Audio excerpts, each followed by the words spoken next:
If we were to call something by another name, does that mean that it ceases to possess the characteristics that it possessed under the true name for such an object? Take, for example, a cloud. If we were to call a cloud a rock, does that all of a sudden mean that that cloud ceases from being soft and fluffy? Does it all of a sudden become rock hard and heavy? No, just because we call a cloud a rock, it does not mean that that cloud becomes a rock. We can call it whatever we want to call it, but it's going to continue to possess the same characteristics regardless. Therefore, we call clouds clouds because we understand that the definition of a cloud is, well, what a cloud is. What about other things? What about sin? What about sins such as lying? You know, sometimes folks in this world like to give lying all types of different names, thinking that by giving it different names that would somehow soften the characteristics that come with lying. Sometimes maybe we've heard things such as, well, I told a fib. I told a fib. See, it's not a lie. It's not something that is grand in scale, having disastrous consequences and sinful, but it's just a little lie. It's a fib. Or maybe you've heard someone say before, well, I'm just going to tell a little white lie. Somehow suggesting by giving it a color of innocence, white, that by doing so, it would make then the lie in some way not harmful. In some way that would make lying not to carry the consequences and the characteristics that come with lying. It doesn't matter what we call lying. It doesn't matter if we call it an untruth. It doesn't matter if we call it a fib. It doesn't matter if we call it a white lie.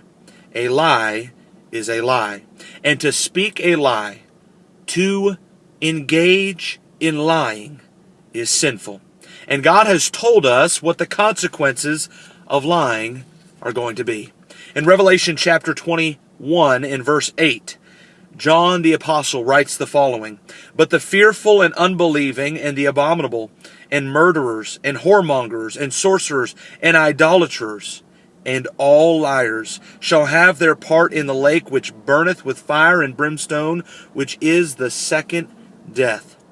See, God says through John the Apostle that lying is in the same category as idolatry. Lying is in the same category as whoremongering, is in the same category as murdering.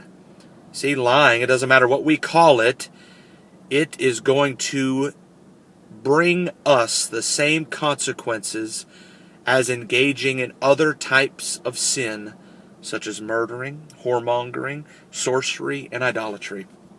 Lying is clearly condemned throughout Scripture.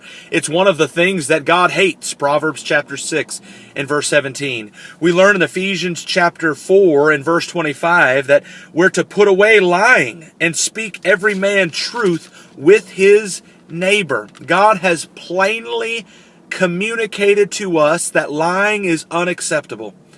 Well, why is it unacceptable? It's unacceptable because it is contrary to God's law. And see, sin by definition is a transgression of God's law. 1 John chapter 3 and verse 4. Not only is lying harmful because we are transgressing God's law and we are sinning, but likewise, by lying, by speaking lies, we then impact the world around us. And once we speak a lie, we then cannot take back that which we have spoken that was untrue. James tells us regarding the tongue in James chapter 3 and verse 5, he says, "Even so, the tongue is a little member, and boasteth great things. Behold, how great a matter a little fire kindleth." You know, even though a lie might be little, even though we might think, well, this is just a small little lie. I'm just going to lie on my taxes. Or I'm just going to lie to just get ahead in work. Maybe just a little lie to get a promotion that I've been wanting. Or maybe I'm just going to lie to law enforcement in order to maybe not get the penalty that was coming my way. Well, by saying that little lie, by speaking that little lie with our tongue or maybe again on our tax records or whatever it is, it can still have a great impact on the world around us and can then yield disastrous consequences upon us in this life, and then ultimately, when it comes to eternal punishment or reward, we've already looked at Revelation chapter 21 and verse 8. We know what the consequence will be. Is lying a big deal? Is it a big deal to lie? We can clearly see from the Bible that it is. It doesn't matter what we call it. We know that lying is contradictory to God's will. It will lead to a life of hurt and pain in this life, and it will lead to eternal damnation in the life to come.